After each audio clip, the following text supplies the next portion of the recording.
Hey everyone, Chicago Bears Daily coming at you live here after the Bears versus Dolphins game. That was an entertaining game to watch.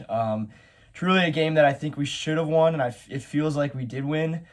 Clearly the refs are fucking blind for that non-pass interference call at the end there, but yet we get called for it. I noticed that Tua Tagovailoa, all he really does is underthrow balls and hope for pass interference calls. So the it's very much true that he does underthrow balls every time. I'm not.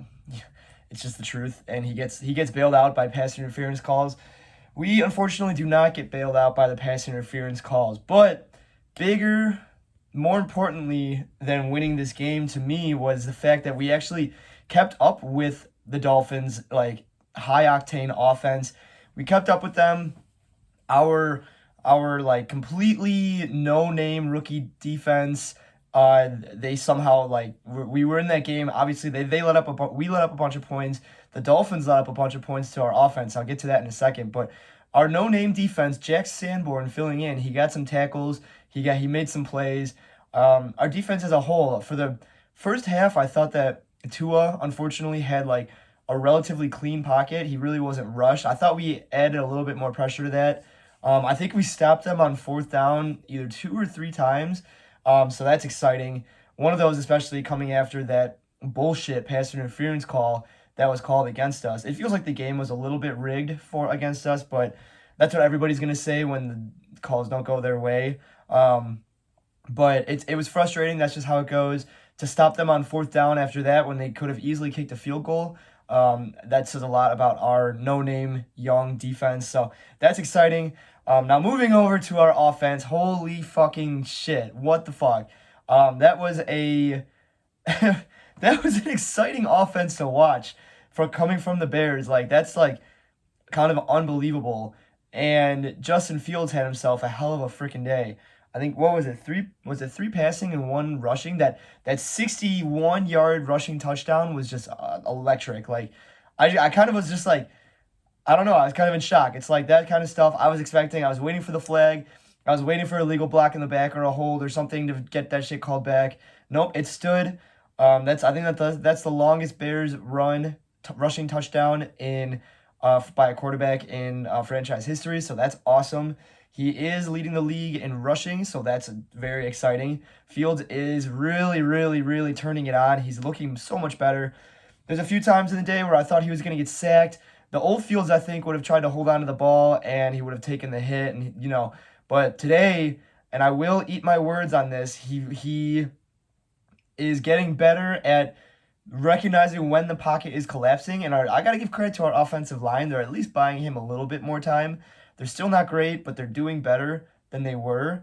But he's starting to buy a little bit more time. He's getting a little bit shiftier out there, and he's recognizing when to throw the ball out of bounds, when to release the ball, and a lot of these times, his threat, his running threat and his passing threat are a big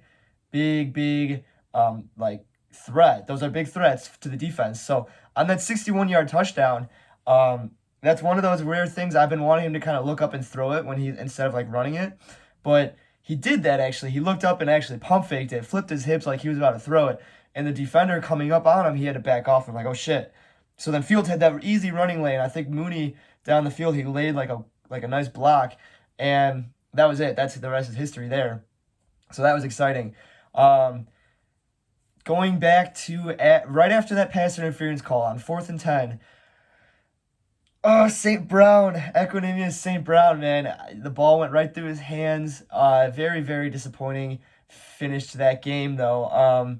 But I'm going to go back to the positives here because at the end of the day, I've been saying this for a while now. At the end of the day, if we can look good and lose, that's not the worst thing. I mean, we're not going to be Super Bowl contenders this year. I mean, with the way, seriously, with the way like the NFC, the division, the Packers are losing. Unfortunately, the Vikings keep winning. But with the way like things are kind of shaking out, a few of these winnable games that we had under our belt, we could have gone to the playoffs. But there's so many better teams that are going to go to the playoffs than us. And we would just go to the playoffs, take our draft stock down, and that ultimately I think would hurt us. So to look good in these games, and it would be nice to get a few of these wins.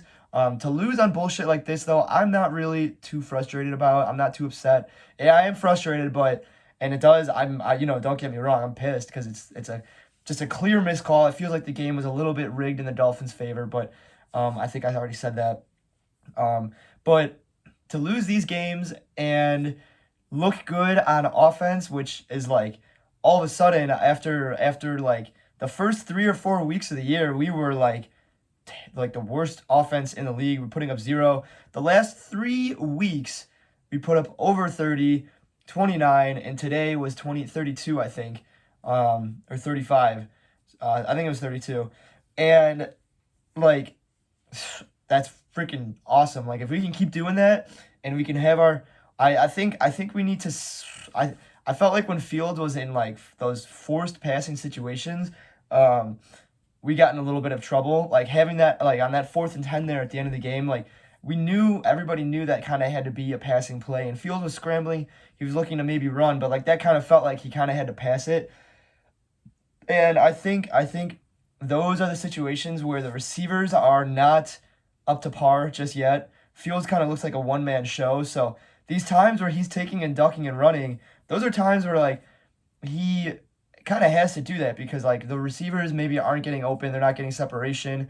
And you just saw from EQ St. Brown, I mean, he drops the ball. It wasn't the easiest catch, but I mean, you're in the NFL, you should be catching balls like that. And that's kind of like I like EQ St. Brown. He makes good catches, but like those are things it's like if we're gonna be doing anything going forward, like if we're gonna get our offense like on track and right and get ourselves in opportunities to win games like this, which are in our control, and like those are times where we need receivers that we can depend on and they can step up. So it's kind of unfortunate to see. I'm sure EQ St. Brown will have many more opportunities in the season to prove himself. It's going to be exciting to watch Chase Claypool mesh a little bit more into this offense. We got a nice look at how he's going to look in this offense, how he's going to fit. I think him and Mooney, also hats off to Mooney, got his first touchdown today. That was awesome.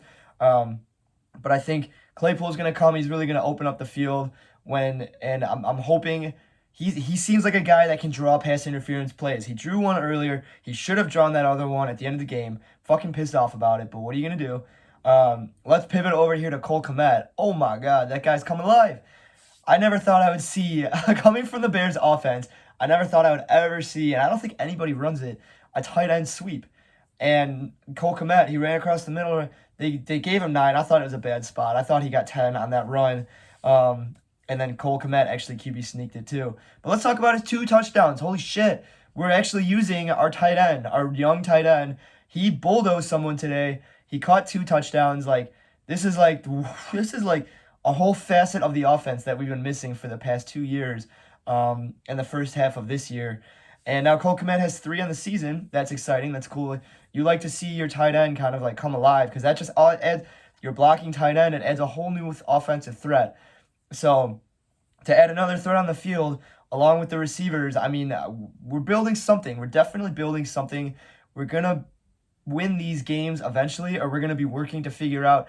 I actually just watched the post-game presser of Fields, and what I really like about what Eberflus says after these games, he recognizes the fact that, yeah, I mean, losing these games absolutely fucking sucks. I mean, nobody wants to lose these games in this fashion, but to take away the positive from games like these, there's excitement. These games are fun to watch, and our defense, if we could kind of, obviously we're going against probably a top 3 offense. We're going against 2 top offenses and not including the Cowboys defense, who was really good, but we went against 2 top offenses in the Cowboys and the Dolphins in the past 2 weeks, and we've stayed in the game.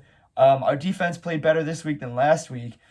Everything kind of fell out of control when that fumble recovery happened last week, but we've stayed in this game offensively.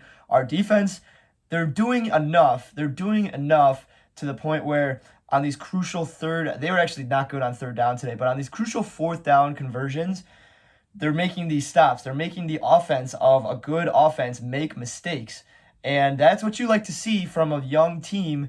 And these mistakes, like they're going to learn the defense. They obviously made mistakes today. They're going to learn from this. And I feel like going into next week, who I don't even know who we're playing next week yet.